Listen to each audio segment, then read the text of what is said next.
Ma'am अस्सलाम वालेकुम।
Gotta change my name.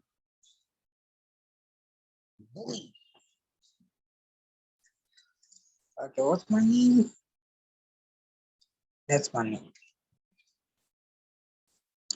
Miss আপনার কথা শোনা যাচ্ছে না।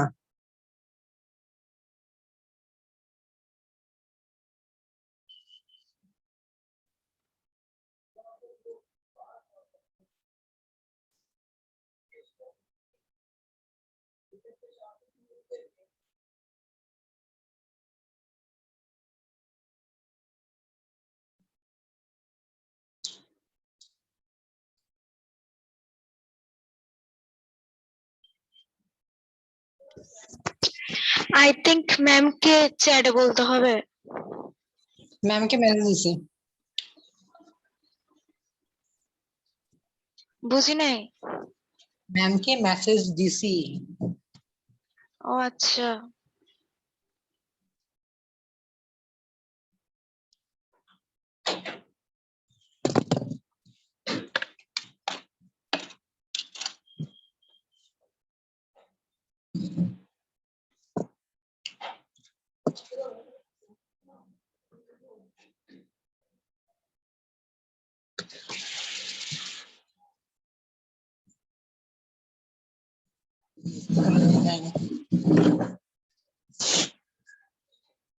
Okay, what the hell are all this?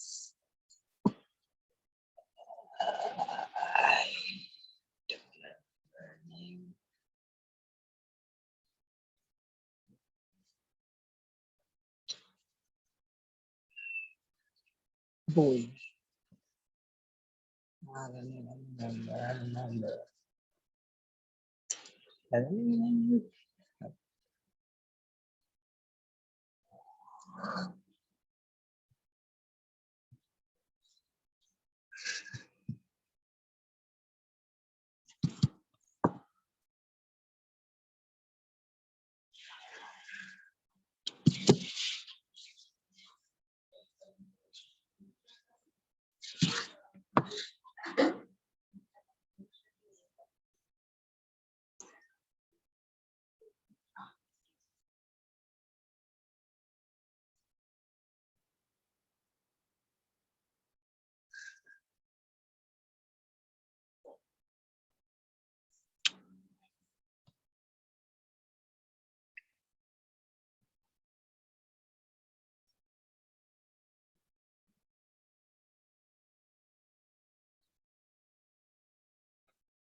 হ্যাঁ, শুনতে পাচ্ছো আমাকে?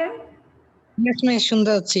ওকে, আমরা এখন যে বিষয়টা নিয়ে আলোচনা করছি সেটা হলো রাসায়নিক বন্ধন। ঠিক আছে, আমরা Yes, ma'am. রাসায়নিক বন্ধন নিয়ে আলোচনা করছি। রাসায়নিক বন্ধন বলতে কি, যখন দুইটা পরমাণু, দুই বা ততোধিক পরমাণু পরস্পরের সাথে যুক্ত হয়ে অণু গঠন করে, তখনই সেটাকে আমরা কি বলি, একটা অণু বলি। যেমন আমরা হাইড্রোজেন অণুর দিকে যদি খেয়াল করি, কি দেখতে পাবো, H2 বিশিষ্ট যে অণুটা রয়েছে সেখানে দুইটা হাইড্রোজেন পরমাণু পরস্পরের সাথে যুক্ত হয়ে কিন্তু রাসায়নিক বন্ধনটা গঠিত হয়।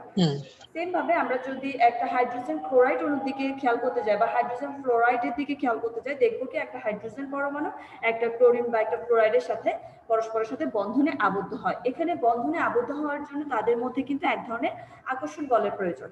এই যে আকর্ষণ বল, পরস্পরের সাথে যুক্ত হওয়ার যে টেন্ডেন্সি বা আকর্ষণ কাজ করে, সেটাই হলো মূলত রাসায়নিক বন্ধন। তাহলে আমরা কিভাবে রাসায়নিক বন্ধনটা সংজ্ঞা দিব, যে এভাবে অণুতে যখন পরমাণু সমূহ যে আকর্ষণের মাধ্যমে পরস্পরের সাথে যুক্ত হয় তাকে বলা হয় রাসায়নিক বন্ধন। কি বলছি শুনতে পেয়েছো? রাসায়নিক বন্ধন কাকে বলে? জি ম্যাম। হ্যাঁ বলো। আমরা রাসায়নিক বন্ধন বলতে কি বুঝি?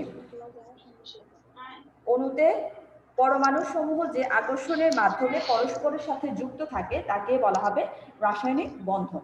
এখন আমাদের প্রশ্ন হলো, কিভাবে এই বন্ধনটা কাজ করে বা আকর্ষণটা কিভাবে কাজ করে, তার উপরে আমরা কোন ধরনের বন্ধন হয় বা কিভাবে এরা কি গ্রহণের মাধ্যমে বন্ধনটা গঠন করছে নাকি ত্যাগের মাধ্যমে করছে, সেই বিষয়টা আমরা আজকে জানবো। যে প্রত্যেকটা মৌল তার সর্বশেষ শক্তি স্তরের নিষ্ক্রিয় গ্যাস। আমরা জানি যে কোনো একটা মৌলের ধর্ম হলে সে সবসময় কি চায়, স্থিতিশীল, অর্থাৎ তার কাছাকাছি যে নিষ্ক্রিয় গ্যাসগুলো রয়েছে সেগুলোর ইলেকট্রন বিন্যাস অর্জন করার চেষ্টা করে। অর্থাৎ প্রত্যেকটা মৌল তার সর্বশেষ শক্তি স্তরে যে ইলেকট্রন, অনেক সময় দেখা যায় কি অষ্টক পূর্ণ হওয়ার পর কিছু অতিরিক্ত ইলেকট্রন থাকে, আবার অনেক সময় দেখা যায় যে অষ্টক থেকে অর্থাৎ 8টি ইলেকট্রন থেকে অনেক সময় কম দেখা যায়, সেক্ষেত্রে সে গ্রহণ করবে। যার ক্ষেত্রে 8-এর চেয়ে কম থাকবে ইলেকট্রন সে গ্রহণ করে বন্ধন গঠন করতে চাইবে, বা যার থেকে বেশি রয়েছে সে তার ইলেকট্রনটা দান করে বন্ধন গঠন করতে চাইবে। এভাবে কিন্তু তারা পরস্পরের সাথে যুক্ত হওয়ার, গ্রহণ বা ত্যাগের মাধ্যমে নিষ্ক্রিয় গ্যাসের স্থিতিশীল ইলেকট্রন বিন্যাস অর্জনের মাধ্যমে একটা স্থিতিশীল অবস্থায় যেতে চায়। এখন হলো যে একই মৌলের বা ভিন্ন মৌল, এখানে সেম মৌলও হতে পারে আবার ভিন্ন মৌলও হতে পারে, যখন কাছাকাছি অবস্থান করে তখন তার সর্বশেষ শক্তি স্তরের ইলেকট্রন অনেক সময় কি করে, গ্রহণ করে, বা কিছু সময় আমরা দেখতে পারি বর্জন করে বা ভাগাভাগি করে, এভাবে তারা ইলেকট্রন বিন্যাস অর্জন করে। তাহলে আমরা মূলত এই বিষয়টা বলবো যে রাসায়নিক বন্ধন কিভাবে গঠিত হয়। হ্যাঁ, তোমরা কি বলতে পারবে রাসায়নিক বন্ধন কিভাবে গঠিত হয়?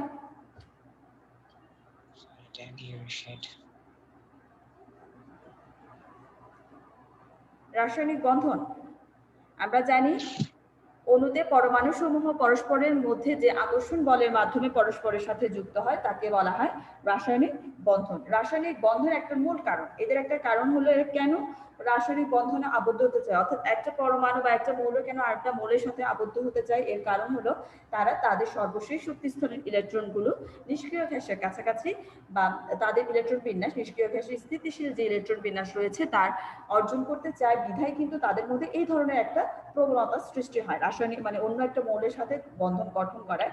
এটার বিন্যাসটা গঠন হয়তো তারা অনেক সময় দ্বিত্ব, মানে দুইটা, যার একটা রয়েছে সে আটটা গ্রহণ করে দ্বিত্ব হচ্ছে, বা যার 8-এর চেয়ে কম আছে সে একটা ইলেকট্রন গ্রহণ করে, বা অতিরিক্ত যদি 8টার বেশি থাকে সে একটা ইলেকট্রন দান করে অষ্টক পূর্ণ হওয়ার মাধ্যমে কিন্তু তারা নিষ্ক্রিয় গ্যাসে স্থিতিশীলতা অর্জন করে থাকে।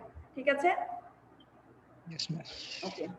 এর পরবর্তীতে দেখো এখানে কি হয়েছে, কি দেখতে পাচ্ছ স্ক্রিনে, কিছু দেখা যাচ্ছে?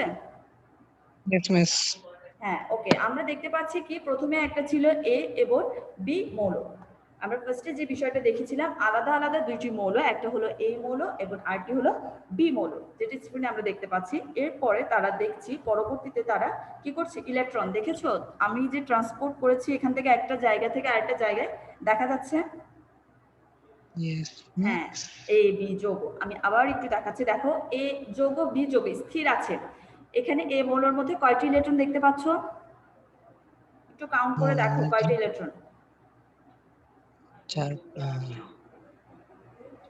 প্রথম সেলে আছে 2টি, পরবর্তী সেলে আছে 8টি, এর পরবর্তী দ্বিতীয় কক্ষপথে রয়েছে 2টি। ঠিক আছে, এরপরে বি মৌলটার দিকে খেয়াল করো, সেখানে কয়টি রয়েছে?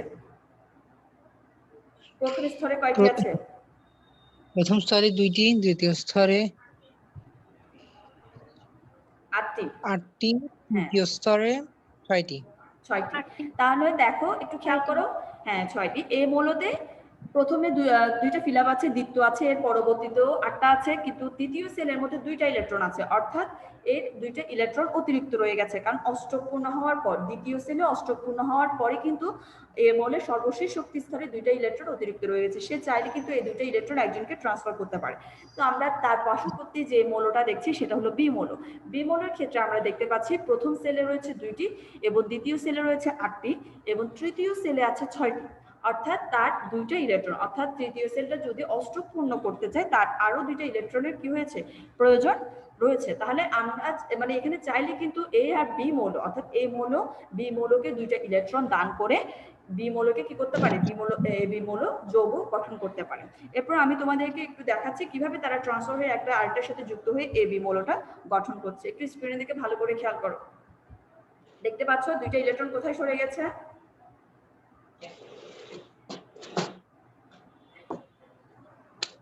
দেখতে পেয়েছো কিভাবে এবি যৌগ গঠন হয়েছে, অর্থাৎ এ যৌগ তার 2টা ইলেকট্রন বি যৌগকে দিয়েছে এবং তারা একসাথে যুক্ত হয়ে এবি যৌগ গঠন করে। এভাবে একটা মৌল আরেকটা মৌলের সাথে যুক্ত হয়ে এবি যৌগ গঠন করে থাকে। ঠিক আছে, তাহলে আমরা যে একটা মৌল আরেকটা মৌলের সাথে যে বন্ধনটা, যে আকর্ষণের মাধ্যমে তারা নিষ্ক্রিয় গ্যাস স্থিতিশীল অবস্থা অর্জনের জন্য যে প্রবণতাটা দেখায় সেটা কিভাবে সৃষ্টি হয় আকর্ষণের মাধ্যমে, এটাই হলো তার একটা স্কেল। আমরা একটা চিত্র এখানে দেখতে পেলাম। এর পরবর্তীতে দেখো আমরা এখানে যে বিষয়টা বলবো যে আয়ন, আমরা বলেছিলাম যে আজকে আয়ন বিষয়ে কথা বলবো। যে আয়নটা কি? আয়ন হলো যখন একটা মৌল কি করে, অনেক সময় ইলেকট্রন দান করে, অনেক সময় ইলেকট্রন গ্রহণ করে। এক্ষেত্রে দান করার ফলে যে দান করে সে কি হয়, ধনাত্মক হয় নাকি ঋণাত্মক হয়, এই বিষয়টা কি তোমাদের জানা আছে? যখন সে ইলেকট্রন দান করবে তাহলে সে পজিটিভ হবে নাকি নেগেটিভ হবে? পজিটিভ হবে। পজিটিভ হবে। তাহলে কি আমরা তাকে কি বলবো? আমরা এখানে স্ক্রিনে কি দেখতে পাচ্ছি, ক্যাটায়নের একটা সংজ্ঞা দেখছি। হ্যাঁ, যে দান করবে সে কি হয়ে যাবে, সে পজিটিভ চার্জ বিশিষ্ট হবে। অর্থাৎ ধনাত্মক চার্জযুক্ত যে পরমাণুগুলো পাবো আমরা তাকে বলবো ক্যাটায়ন। কি বলবো? ক্যাটায়ন কাকে বলবো? যারা ইলেকট্রন দান করে। হ্যাঁ বলো। পজিটিভ চার্জযুক্ত ধনাত্মক চার্জযুক্ত পরমাণুকে ক্যাটায়ন বলে। হ্যাঁ, ক্যাটায়ন বলে। তাহলে আর পজিটিভ কিভাবে হয় সেটা তো আমরা বুঝতেই পারলাম, যে একটা মৌল যখন, যেমন এক্ষেত্রে দেখো চিত্রের দিকে আমরা একটু খেয়াল করি, যেমন এটা কি হবে, যেমন এ তার 2টা ইলেকট্রন কিন্তু বি কে দিয়ে দিয়েছে, সেক্ষেত্রে এটা এখানে কি, সে তার 2টা ইলেকট্রন দান করে কি হবে, এ প্লাস।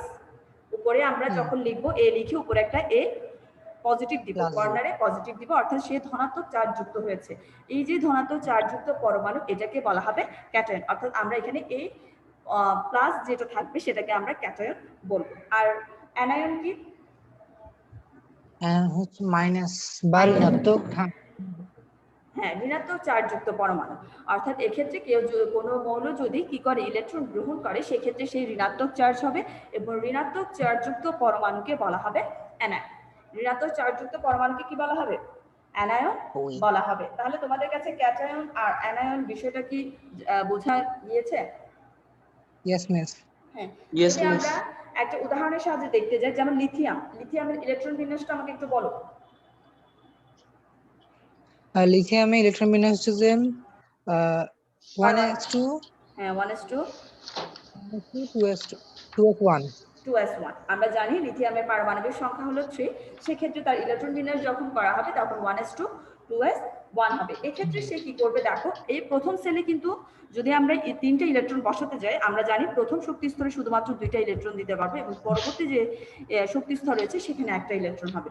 সেই ক্ষেত্রে লিথিয়াম কি করবে, লিথিয়াম পরমাণু তার সর্বশেষ শক্তি স্তরে ইলেকট্রনটা ছেড়ে দিতে চাইবে, কারণ তার কাছে এটা অতিরিক্ত একটা, 2টা দ্বিত্ব পূর্ণ হওয়ার পরও অতিরিক্ত একটা ইলেকট্রন রয়েছে। তাহলে সে নিষ্ক্রিয় গ্যাস, যেমন লিথিয়ামের কাছাকাছি যে নিষ্ক্রিয় গ্যাস রয়েছে আমরা জানি হিলিয়াম, কারণ হিলিয়ামে কত পারমাণবিক সংখ্যা কত, 2, অর্থাৎ তার 2টা ইলেকট্রন রয়েছে। সেক্ষেত্রে যদি সে লিথিয়াম তার সর্বশেষ শক্তি স্তরে একটা ইলেকট্রনটা দান করে, তাহলে সে তার কাছাকাছি যে নিষ্ক্রিয় গ্যাস রয়েছে হিলিয়ামের ইলেকট্রন বিন্যাস অর্জন করে লিথিয়াম ক্যাটায়নে পরিণত হবে। কিসে পরিণত হবে? লিথিয়াম ক্যাটায়নে, অর্থাৎ Li প্লাসে পরিণত হবে, ক্যাটায়নে পরিণত হবে। এভাবে করে কিন্তু পরমাণু সমূহ তাদের ইলেকট্রন দানের মাধ্যমে ক্যাটায়নে নাকি অ্যানায়নে, মনে রাখবে ধনাত্মক চার্জযুক্ত যে অনেক সময় অনেকে কনফিউজ হয়ে যায় কোনটি ক্যাটায়ন কোনটি অ্যানায়ন। সবসময় খেয়াল রাখবে যে ধনাত্মক চার্জযুক্ত যারা ইলেকট্রন দান করবে তাদেরকে আমরা শুধুমাত্র ক্যাটায়ন বলবো, আর অ্যানায়ন কাদেরকে বলবো? যারা ইলেকট্রন গ্রহণ করবে। হ্যাঁ, যারা ইলেকট্রন গ্রহণ করবে তাদেরকে আমরা বলবো অ্যানায়ন। যেমন এরকম অ্যানায়নের উদাহরণ হিসেবে যেমন আমরা দিতে পারি ক্লোরিন। হ্যাঁ, আমরা ক্লোরিনের কথা বিগত ক্লাসগুলোতে হয়তো আলোচনা করেছিলাম। আমরা ক্লোরিনের ইলেকট্রন বিন্যাসটা একটু দেখি, বলো তো।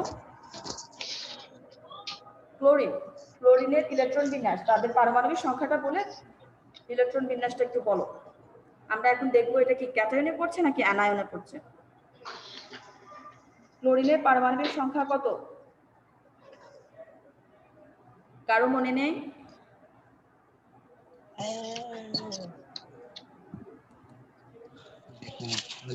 হ্যাঁ মিম, তুমি পারবে?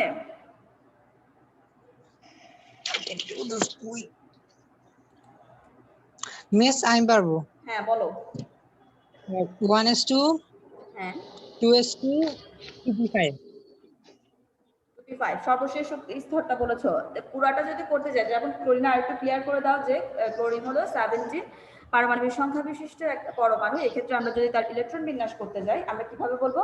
1s2 2s2 2p6, এরপরে লাস্টের দিকে আছে 2s2 2p5, অর্থাৎ সর্বশেষ শক্তি স্তরে 3s2 3p5 আছে, অর্থাৎ এখানে 2 + 5 কত হবে? 7, অর্থাৎ একটা ইলেকট্রন তার ঘাটতি রয়েছে। সে চাইলে যে কোনো একটা মৌল থেকে ইলেকট্রন কি করতে পারে?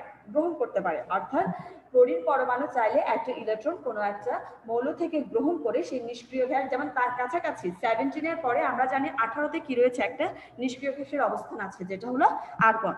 আমরা ক্লোরিনের পারমাণবিক সংখ্যা জানি 17 আর আর্গন হলো 18। তাহলে ক্লোরিন যদি কারো কাছ থেকে একটা ইলেকট্রন পায় তাহলে সে আর্গনের কাছাকাছি একটা ইলেকট্রন বিন্যাস অর্জন করতে পারবে, অর্থাৎ সে একটা স্থিতিশীল অবস্থায় যাবে। তাহলে সে যদি গ্রহণ করে সেক্ষেত্রে সে হয়ে যাবে কি? ঋণাত্মক চার্জযুক্ত একটা পরমাণু। আর ঋণাত্মক চার্জযুক্ত পরমাণুকে আমরা কি বলি? অ্যানায়ন। ঋণাত্মক চার্জযুক্ত পরমাণুটি অর্থাৎ ক্লোরাইড অ্যানায়নে পরিণত হবে। ক্লোরাইড আয়নটি কিসে পরিণত হবে? ক্লোরাইড অ্যানায়ন অর্থাৎ Cl- এ পরিণত হবে। এভাবে একটা পরমাণু ইলেকট্রন দান বা গ্রহণের মাধ্যমে ক্যাটায়ন বা অ্যানায়নে পরিণত হয়ে থাকে। তাহলে তোমাদের কাছে রাসায়নিক বন্ধন, ক্যাটায়ন, অ্যানায়ন এই বিষয়গুলি কি ক্লিয়ার হয়েছে? Yes miss. এর পরবর্তীতে দেখো, হ্যাঁ এখানে কি দেখতে পাচ্ছ? হিলিয়াম।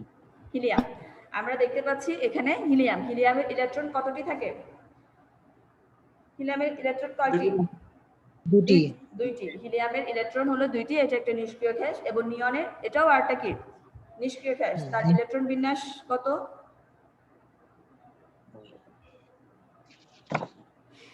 এখানে তোমরা পারমাণবিক সংখ্যাটা দেখতে পাচ্ছ, উপরে যে 10 লেখা আছে সেটা হলো নিয়নের পারমাণবিক সংখ্যা। তাহলে এটার ইলেকট্রন বিন্যাসটা কিভাবে হবে? 1s2 2s2 2p6 2s2 2p6 হ্যাঁ 1s2 2s2 2p6, অর্থাৎ সর্বশেষ শক্তি স্তরে 8টা ইলেকট্রন রয়েছে। আপনার প্রথম সেলে আমরা 2টা ইলেকট্রন দিব, তোমরা চিত্রের দিকে একটু খেয়াল করো। আর দ্বিতীয় যে শক্তি স্তর রয়েছে সেখানে আমরা 8টি ইলেকট্রন যদি ড্র করি সেক্ষেত্রে নিয়নের ইলেকট্রন বিন্যাস আঁকা হয়ে যাবে। এর পরবর্তীতে দেখো এটা কি? আমি তোমাদের কিছুক্ষণ আগে একটা বিষয় নিয়ে কথা বলেছিলাম, লিথিয়াম দেখতে কেমন? একটু ছবির দিকে খেয়াল করো। হয়তো তোমরা কখনো দেখলে তোমাদের চোখের সামনে বলতে পারবে যে এই মৌলটা হলো কি? লিথিয়াম। ঠিক আছে, লিথিয়াম দেখতে কি? আমরা সিলভার কালারের একটা অংশ দেখতে পাচ্ছি, এটা হলো লিথিয়ামের একটা টুকরা। এর পরবর্তী আমরা জানি লিথিয়ামের পারমাণবিক সংখ্যা হলো 3। আবার এর পাশে একটা কি দেখতে পাচ্ছ? এফ বোঝাচ্ছে কাকে? এফ দ্বারা আমরা কি বুঝি? ফ্লোরিন। আমরা এখানে লিথিয়াম এবং ফ্লোরিন দেখতে পাচ্ছি, অর্থাৎ চাইলে লিথিয়াম ফ্লোরাইড একটা কি হতে পারে? যৌগ গঠিত হতে পারে কি? তোমরা বলো।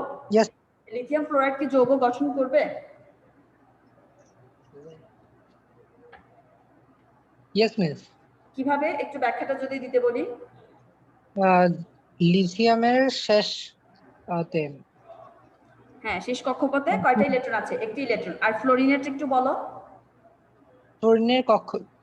ফ্লোরিনের একটা তে কম আছে, শেষ কক্ষপথে একটি ইলেকট্রন কম থাকাতে হ্যাঁ, কম লিথিয়াম থাকাতে তার একটি ইলেকট্রন ত্যাগ করবে এবং লিথিয়াম ক্যাটায়নে পরিণত হবে, এবং ফ্লোরিন সেই একটি ইলেকট্রন গ্রহণ করে ফ্লোরিন আয়নে পরিণত হবে। ফ্লোরাইড, সেক্ষেত্রে আমরা ফ্লোরিন না বলে, কারণ এটার পরমাণুটার নাম হলো ফ্লোরিন, আর যখন সেটা গ্রহণ করে ফেলবে সেটা ফ্লোরাইড হয়ে যাবে, অর্থাৎ ফ্লোরাইড ক্যাটায়ন বা ফ্লোরাইড আয়নে পরিণত হবে। ঠিক আছে, তারপরে কি হবে? তারপর লিথিয়াম ফ্লোরাইড একটা যৌগ গঠিত হবে। লিথিয়াম ফ্লোরাইড নামে একটা যৌগ গঠিত হবে, অর্থাৎ লিথিয়াম তার সর্বশেষ শক্তি স্তরে ইলেকট্রন দান করে লিথিয়াম ক্যাটায়নে পরিণত হবে। ফ্লোরাইড তার একটা ইলেকট্রনের ঘাটতি রয়েছে, লিথিয়াম থেকে সেই ইলেকট্রনটা শেয়ার করার মাধ্যমে লিথিয়াম ফ্লোরাইড নামক একটা যৌগ গঠন করবে। হ্যাঁ, লিথিয়াম ও ফ্লোরিন পরমাণু ইলেকট্রন বিন্যাসের চিত্র এঁকে দেখাও। তোমাদেরকে যদি চিত্রগুলো এঁকে দেখাতে বলা হয়, সেক্ষেত্রে কি তোমরা এঁকে দেখাতে পারবে? ইয়েস ম্যাম, পারবো। ওকে, তাহলে তোমাদের আজকে আমি যে হোমওয়ার্কটা দিব সেটা হলো লিথিয়াম আর ফ্লোরিন পরমাণুর ইলেকট্রন বিন্যাসের চিত্র একে বুঝিয়ে দিবে যে লিথিয়াম আর ফ্লোরাইড কিভাবে যৌগ গঠন করে, লিথিয়াম ফ্লোরাইড যৌগ কিভাবে গঠিত হয়।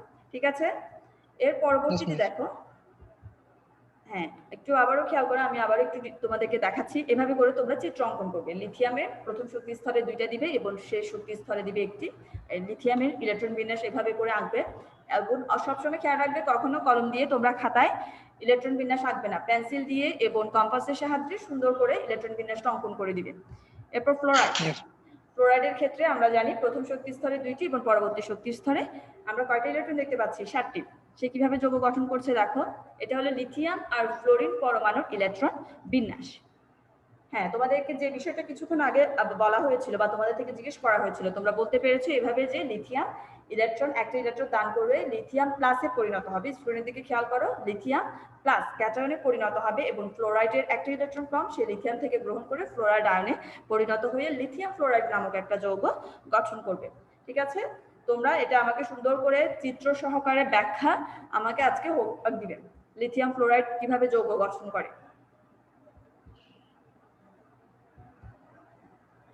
হ্যাঁ, এরপর সোডিয়াম আর ফ্লোরিন পরমাণুর সংযোগে কিভাবে সোডিয়াম ফ্লোরাইড যৌগটির গঠন প্রক্রিয়া খাতায় এঁকে দেখাও। তোমাদেরকে যদি বলা হয় সেটা কি করা যাবে? সোডিয়াম আর ফ্লোরিন পরমাণুর সহযোগে সোডিয়াম ফ্লোরাইড। হ্যাঁ, দেখি বলো, আমি তোমাদেরকে দেখানোর আগে তোমরা কে পারবে এই বিষয়টা আমাকে একটু বলো।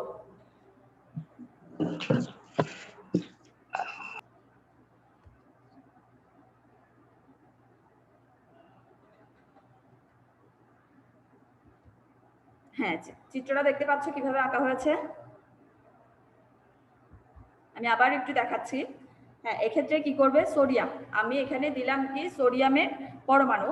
সোডিয়ামের ক্ষেত্রে আমরা জানি প্রথম শক্তি স্তরে কত থাকবে? 1s2 2s2 2p6 3s1, অর্থাৎ সর্বশেষ শক্তি স্তরে যে একটা ইলেকট্রন দেখতে পাচ্ছ, তোমরা একটু ভালো করে খেয়াল করো অ্যারো চিহ্ন সহকারে, সে কি করছে? তার একটা ইলেকট্রন কিন্তু ফ্লোরিন পরমাণুকে দান করেছে, অর্থাৎ ফ্লোরাইড আয়নে পরিণত হয়েছে। এভাবেই কিন্তু সোডিয়াম ফ্লোরাইড যৌগটি গঠিত হয়। তোমরা কি দেখতে পেয়েছো?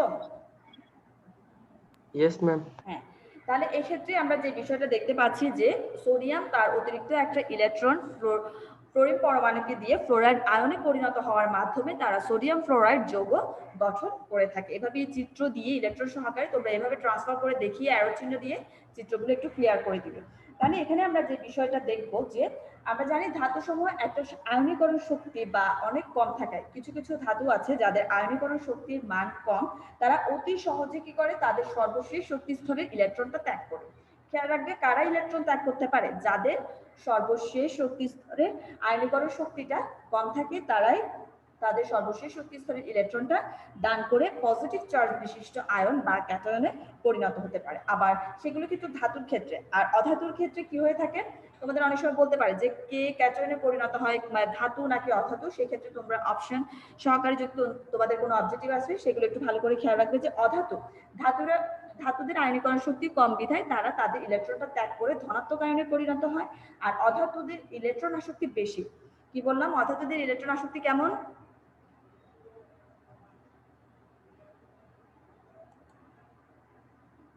হ্যাঁ জামিল শুনতে পাচ্ছ? অধাতুদের ইলেকট্রন আসক্তি বেশি। বেশি। হ্যাঁ, বেশি হওয়ার কারণে তারা তাদের সর্বশেষ শক্তি স্তরে এক বা একাধিক ইলেকট্রন গ্রহণ করার টেন্ডেন্সি তাদের মধ্যে তৈরি হয় এবং তারা যেহেতু ইলেকট্রন গ্রহণ করে সেহেতু তারা অ্যানায়নে পরিণত হয়।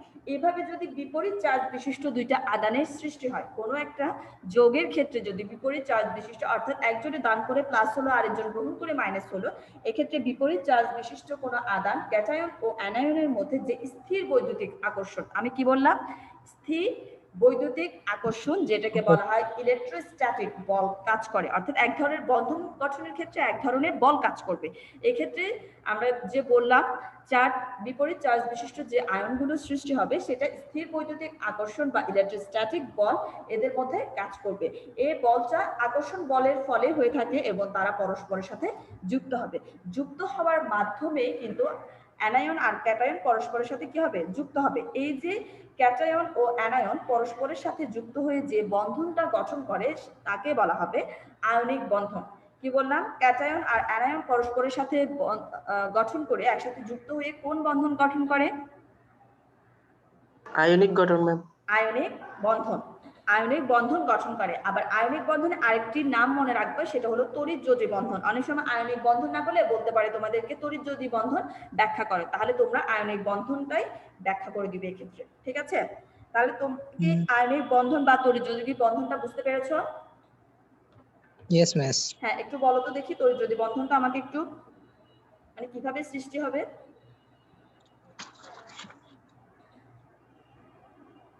You know what, boy?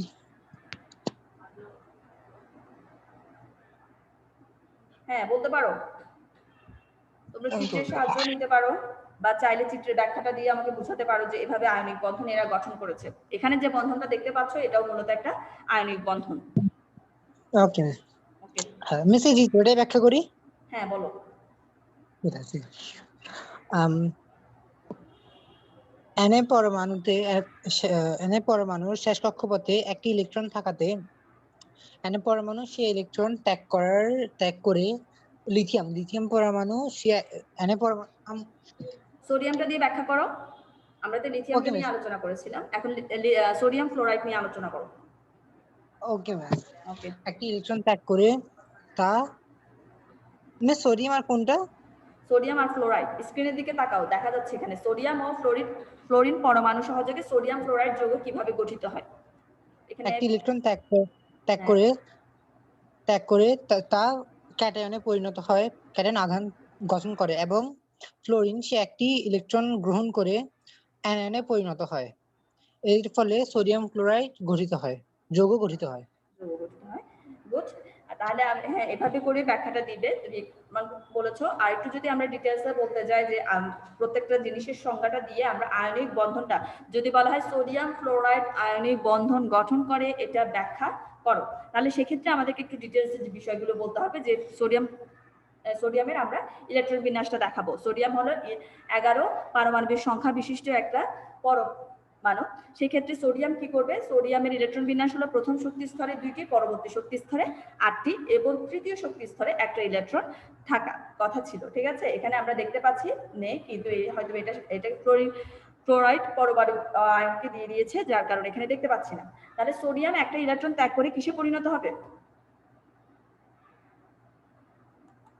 Sodium যখন তার একটা ইলেকট্রন দান করবে, তোমরা এখানে খেয়াল করছো, যখনই সে একটা ইলেকট্রন দান করেছে, এই দেখছো ইলেকট্রন ট্রান্সফার হচ্ছে, একটা ইলেকট্রন যখনই দিয়ে দিয়েছে তার মধ্যে বন্ধনীযুক্ত একটা পজিটিভ চার্জের আমরা চিত্র দেখতে পাচ্ছি। অর্থাৎ সোডিয়াম যখন একটা ইলেকট্রন কোন একটা যৌগ মৌলকে দান করবে, সেক্ষেত্রে সে পজিটিভ আয়নে পরিণত হবে এবং যে গ্রহণ করবে সে নেগেটিভ আয়নে, অর্থাৎ সোডিয়ামটা হয়ে যাবে সোডিয়াম প্লাস বা সোডিয়াম ক্যাটায়ন, আর ফ্লোরিন পরমাণু ইলেকট্রন গ্রহণ করে হবে ফ্লোরাইড আয়ন, ঠিক আছে? ফ্লোরাইড আয়ন বা ফ্লোরাইড ক্যাটায়নে অ্যানায়নে পরিণত হবে। আমরা জানি যে দান করছে সে হলো ক্যাটায়ন, যে গ্রহণ করছে সে অ্যানায়ন, এবং তাদের মধ্যে এক ধরনের আকর্ষণ বল কাজ করবে, সেটা হলো ইলেকট্রোস্ট্যাটিক বল বা কি বললাম আরেকটা বলের নাম বলেছিলাম, সেটা হলো কি স্থির বৈদ্যুতিক আকর্ষণ, আমরা যদি বাংলায় বলতে যাই এক ধরনের স্থির বৈদ্যুতিক আকর্ষণ বা ইলেকট্রোস্ট্যাটিক বল কাজ করবে এবং তারা পরস্পরের সাথে যুক্ত হয়ে আয়নিক বন্ধন বা তড়িৎদ্বন্দ্বী বন্ধন ব্যাখ্যা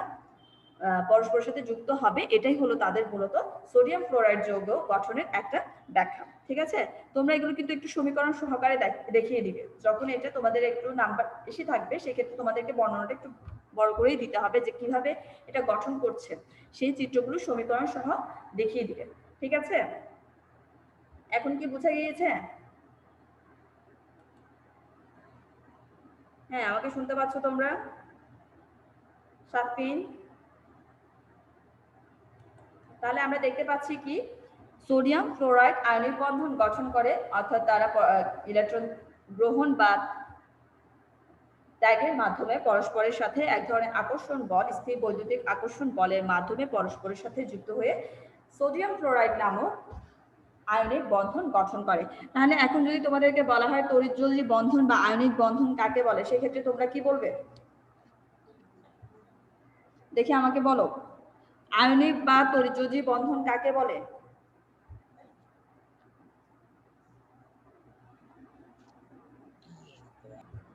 হ্যাঁ, এতক্ষণ যে আলোচনাটা বলেছিল সেই প্রেক্ষিতে বলতে পারবে। আমরা এতক্ষণ যে বিষয়গুলো নিয়ে আলোচনা করেছি সেটা ভিত্তিতে কিন্তু তোমরা সংখ্যাটা ইজিলি বলতে পারবে যে আয়নিক বা তড়িৎদ্বন্দ্বী বন্ধন কাকে বলে। যে আকর্ষণের ফলে ক্যাটায়ন ও অ্যানায়ন পরস্পরের সাথে যুক্ত থাকে সেটি আয়নিক বা তড়িৎদ্বন্দ্বী বন্ধন। তড়িৎদ্বন্দ্বী বন্ধন, হ্যাঁ, এক বাক্যে যদি আমাদেরকে বলতে বলে আমরা এটাই বলে দিব যে অ্যানায়ন আর ক্যাটায়ন যে আকর্ষণের মাধ্যমে পরস্পরের সাথে যুক্ত থাকে তাকে আয়নিক বা তড়িৎদ্বন্দ্বী বন্ধন বলে। আর যদি একটু ডিটেলস উদাহরণ সহ আমাদেরকে বলতে বলে সেক্ষেত্রে আমরা বলবো কি ধাতব ও অধাতব পরমাণু। কি বললাম? ধাতব, তোমরা একটু সংজ্ঞাটা ভালো করে শোনো। ধাতব ও অধাতব পরমাণু রাসায়নিক সংযোগের সময়, অর্থাৎ তারা পরস্পরের সাথে যুক্ত যখন হবে সেটা হলো তাদের রাসায়নিক সংযোগ। রাসায়নিক সংযোগের সময় ধাতব পরমাণু, যেহেতু বলেছিলাম ধাতু পরমাণুর আয়নীকরণ শক্তি কম, তাহলে সে চাইবে কি ইলেকট্রনটাকে ট্রান্সফার করতে অর্থাৎ ত্যাগ করতে। সেক্ষেত্রে ধাতব ও অধাতব পরমাণু যখন রাসায়নিক সংযোগের সময় ধাতব পরমাণু তার সর্বশেষ শক্তি স্তরের এক বা একাধিক ইলেকট্রনকে যদি অধাতব পরমাণু সর্বশেষ শক্তি স্তরে স্থানান্তর করে, অর্থাৎ ধাতব পরমাণু তার অতিরিক্ত ইলেকট্রনগুলো যদি অধাতব পরমাণুকে দান করে, স্থানান্তর করে ধনাত্মক এবং ঋণাত্মক আয়ন সৃষ্টি করে। যে ত্যাগ করবে সে হবে পজিটিভ, যে গ্রহণ করবে সে নেগেটিভ। অর্থাৎ ধনাত্মক ও ঋণাত্মক আয়ন সৃষ্টির মাধ্যমে যে বন্ধনটা গঠিত হবে সেটাই হলো আয়নিক বা তড়িৎদ্বন্দ্বী বন্ধন। ঠিক আছে, তোমরা কি আয়নিক বা তড়িৎদ্বন্দ্বী বন্ধনের ডিটেলসে যে সংখ্যাটা সেটা বুঝতে পেরেছো? হ্যাঁ, শুনতে পাচ্ছ? যে ধাতব ও অধাতব পরমাণু রাসায়নিক সংযোগের সময় ধাতু পরমাণু তার ইলেকট্রনটা ত্যাগ করে সর্বশেষ ইলেকট্রনটাকে অধাতব পরমাণুকে দিয়ে যদি ধনাত্মক ও ঋণাত্মক আয়ন সৃষ্টি করে এবং যে বন্ধন গঠিত করে তাকে বলা হবে আয়নিক বা তড়িৎদ্বন্দ্বী বন্ধন। যে যৌগটা এখানে আয়নিক বন্ধন গঠন করবে, অনেক সময় বলতে পারে যে আয়নিক যৌগ কি, যে যৌগটা এখানে আয়নিক বন্ধন গঠন করবে সেই হলো আয়নিক যৌগ। তাহলে আয়নিক যৌগ আমরা কাকে বলবো? আয়নিক যৌগ কাকে বলা হবে? যে যৌগটি আয়নিক বন্ধনে, যে যৌগে আয়নিক বন্ধন থাকে তাকে আয়নিক যৌগ বলে। আয়নিক যৌগ বলে। খেয়াল রাখবে, যে যৌগ আয়নিক বন্ধন থাকবে তাকে আমরা আয়নিক যৌগ বলবো। আচ্ছা, তোমাকে যদি জিজ্ঞেস করি যে ম্যাগনেসিয়াম অক্সাইড কিভাবে গঠিত হবে, তুমি কি একটু ব্যাখ্যাটা দিতে পারবে মিম?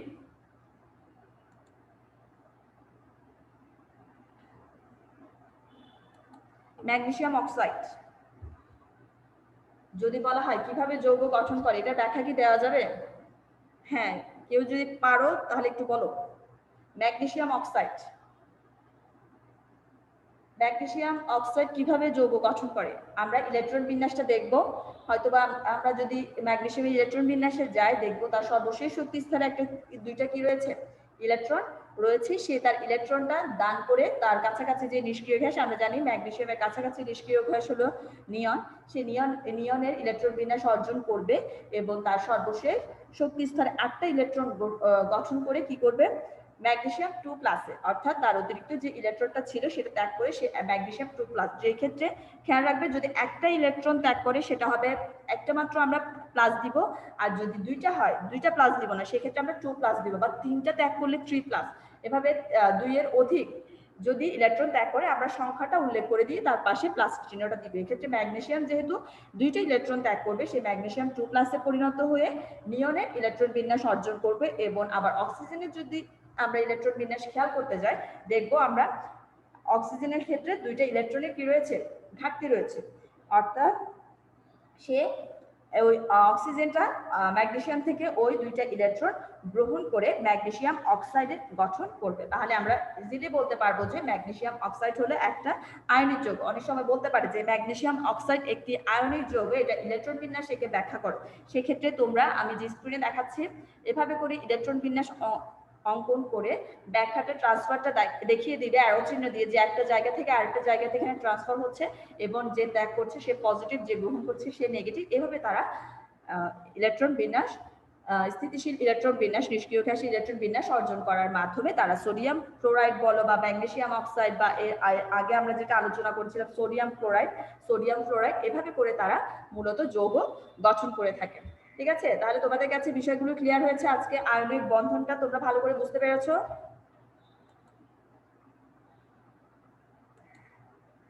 হ্যাঁ, তোমরা কি শুনতে পাচ্ছ আমাকে?